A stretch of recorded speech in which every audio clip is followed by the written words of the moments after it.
Bugün biz məsələ daşınmaz əmlak bazarından, xüsusilə də Sibrizdəki daşınmaz əmlaklardan danışacağıq. Həm burada olan əmlakların keyfiyyətindən, tikinti proseslərindən, həm ümumi qiymətlərdən təbii ki, dəyərli ekspertlərimizlə geniş şəkildə müzakirə aparacağıq. Mən istərdim ki, vaxt itirmədən qonaqlarımız sizi diqqətinizə çatdırım, təqdim edim. Daha sonra artıq müzakirəmizə start verəcəyik. Proqramımızda mütəmadi bizimlə əməkdaşlıq edən, studiyamızda qonaq olan və bugün də yenə bizimlə bərabərdir Azərbaycan Qiymətləndiricilər Cəmiyyətinin sədri Vüqar Oruc. Xoş gəlmişsiniz Vüqar müəllim. Təşəkkür edirik. Və əziz tamaşaçılarımız, növbəti qonağımız təbii ki, studiyamızda ilk dəfə bizimlə bərabərdir. Amma bizim Sibrizdən olan süjetlərimizdə o xanımı izləyirsiniz, görürsünüz. Daşınmaz əmlak üzrə mütəxəssis Leyla Bağırzadə bizimlə bərabərdir. Xoş gəlmişsiniz Leyla xanım.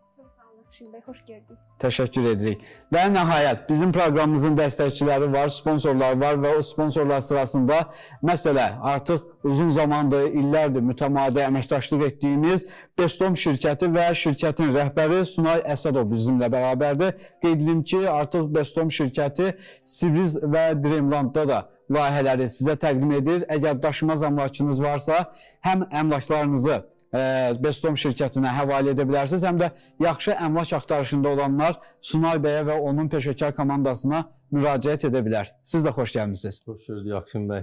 İnşallah düşünürəm ki, çox maraqlı müzakirəmiz olacaq.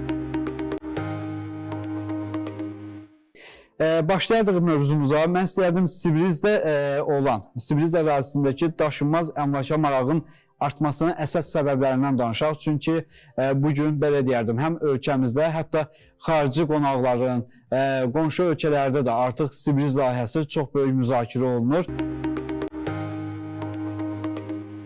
Hal-hazırda mən deyərdim ki, Respublikamızda ən böyük layihədir ki, xarici investorlar cəlb olunur. Ərazisi 750 hektara qədərdir və bir o qədər də ərazinin alınmağı və 1500 hektara qədər çatmağı gözlənilir. Həm daşınmaz əmlak baxımından da baxa bilərik, iş yerləri baxımından baxa bilərik ki, bugün 7000-dən çox şəxs orada işləyir, müəyyən iş yerləri açılır. Sibrizin əvvəli turizm niyyətli hazırlanmışdı, orada otel tipli binalardır. Daha sonra marağın artıq olmağını görüb, orada daimi yaşayış üçün nəzərdə tutulub. İkinci hissəsində klinikalar, məktəblər, hətta universitetlər planlaşdırılır. Ümumilikdə baxsaq təkrar olunmaz bir layihədir. Biz vaxtilə dənizdən düzgün istifadə eləməmişik, amma indi Sibriz bizə göstərir ki, dənizdən, Azərbaycan o dənizdən necə istifadə edə bilər və yetəri qədər xarici şirkətlər, xarici vətəndaşlar investisiya eləyir. Qiymətlər əlçatandır. Yəni yerli əhali ilə yanaşı, xarici investorlar da artıq ora böyük maraq göstərir. Bəli, xarici investorlar böyük maraq göstərir. Yerli əhali adətən deyir ki, qışda orada necə yaşayacaqlar? Mənə bir dəfə bu sual verilib. Mən onun cavabını da bildirmişəm ki, Ağşəhərdə qışda necə yaşayırlarsa, Bulvar ərazisində necə yaşayırlarsa, Hövsanda, Türkanda, Zirədə qışda necə yaşanılırsa, o cürdə orada yaşayış olacaq. Yəni, daimi yaşayış üçün hər bir infrastruktur nəzərə alınıb. Böyük ticarət mərkəzləri, mollar, mağazalar, yəni məktəblər, universitetlər buna nümunədir. Qiymət olaraq da bəzən Sibriz deyəndə bizim yerli əhali əlçatmaz olaraq baxır. Amma maraqlı kampaniyalar var. İlkin ödənişsiz, 5% ilkin ödənişlə, müəyyən peşə sahiblərini nəzərə almaqla kampaniyalar düzəldilir. Beynəlxalq bank vasitəsilə daxili ipoteka şərtləri ilə mənzillər əldə etmək olur.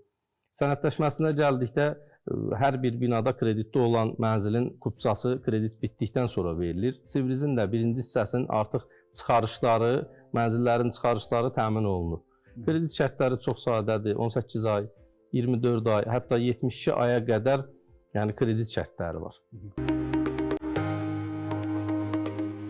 2030-cu ildən artıq yeni Sibriz, Aypara üzəri Sibriz tam formalaşacaq. Sibrizin bu dəqiqə indi bu qədər marağa sahib olmanın səbəbi odur ki, Sibrizdə bir yaşam tərzi üçün hər şey var. Həm istirahət zonaları, həm təhsil baxımından, həm sağlamlıq baxımından, həm iş baxımından. Çünki hal-hazırda orada minlərlə insanlar çalışır və bu da çox böyük bir uğurdur.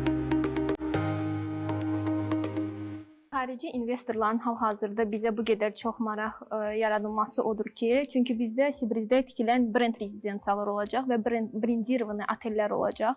Hansı ki, bu da xarici müştəriləri, xarici qonaqlarımızı bizə cəlb olunacaqlar və bizim yeni layihələrimizi istəyirəm sizə onlar haqqında məlumat verim. Siz bundan öncə özünüz də bizim layihələrimizdə olmusunuz və görmüsünüz ki, hansı ki Marina Village bizim hər bir layihələrimiz onlar seçilən layihələrdir. Yax klubu ilə seçilən layihədir və Sunay bəyin də bildirdiyi kimi alış şərtləri də çox münasibdir. Çünki bizdə həm kampaniyalarımız mütəmadi şəkildə olur, müştərilərimizin bütçələrinə uyğun, həm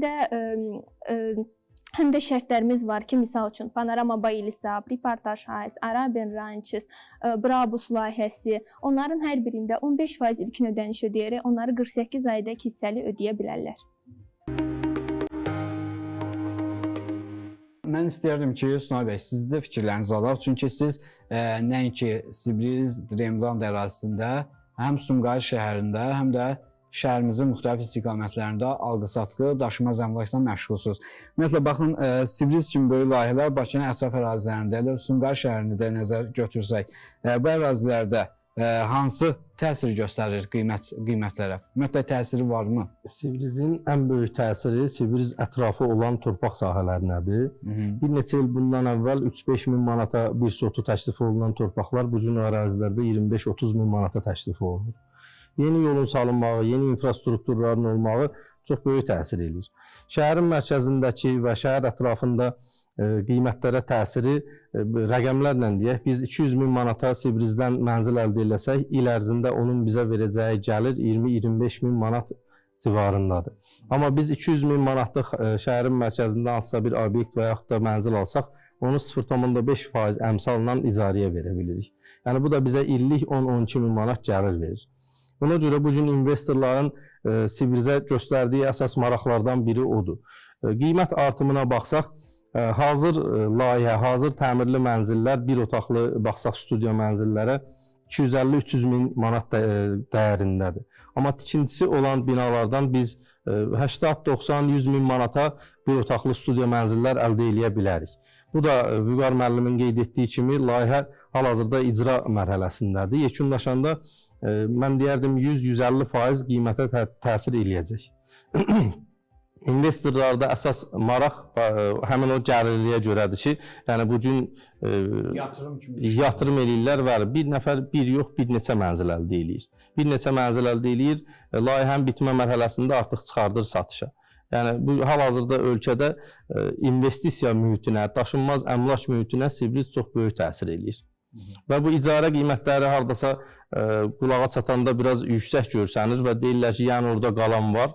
Hal-hazırda biz elan saytlarına baxsaq, hansısa bir mənzilə biz əlaqə saxlayıb soruşsaq, onlar özlərində bir cədvəl tərtib edirlər və demək olar ki, o mənzillərin boş günləri belə olmur. Yəni, icarəyə tələb bir o qədər yüksəkdir. Belə başa düşdüm ki, bu ərazidə daha çox şəxsi alışdan çox kirayə daha aktualdır. Yəni, kirayə niyyəti ilə alışlar daha çoxdur. Şəxsi yaşayanlar da var, şəxsi yaşayış üçün əldə edənlər də var. Amma icarə daha maraqlı və daha gəlirlidir.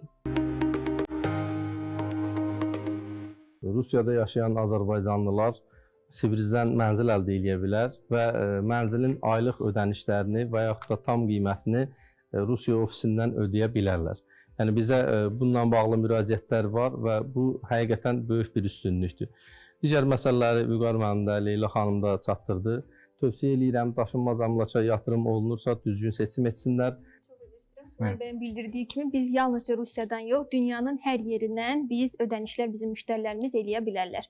Təşəkkür edirəm hər üçünüzə, dəyərli vaxtınıza ayrı bizimlə bərabər oldunuz və inanıram ki, tamaşaçılarımız üçün istər Sibriz layihəsi, istərsə də ümumi əmlak mövzusunda istər suallara cavab olsun, istər sizin fikirləriniz maraqlı oldu. Əziz tamaşaçılarımız, biz isə ustamız komandası olaraq bugünkü proqramımızı da burada öz işini yekunlaşdırır, tamamlayırıq. İnşallah yay ayları olmasına baxmayaraq biz efirlərimizi davam etdiririk. Sizi düşündürən istər daşınmaz əmlak mövzusundakı suallar olsun, istərsə də tikinti mövzusundakı texniki və hüquqi məsələlərlə bağlı suallarınızı hər zaman bizə yaza bilərsiniz. Biz də sizin suallarınızı təbii ki, həm cavablandırmağa, proqramın əvvəlində də qeyd etdiyim kimi, həm də sizin problemlərinizlə bağlı mövzuları gündəm etməyə hazırıq. Bu həftəlik sağollaşıram, özünüzə yaxşı baxın. Qismət olarsa növbəti həftə yenə görüşmək ümidi ilə hələlik.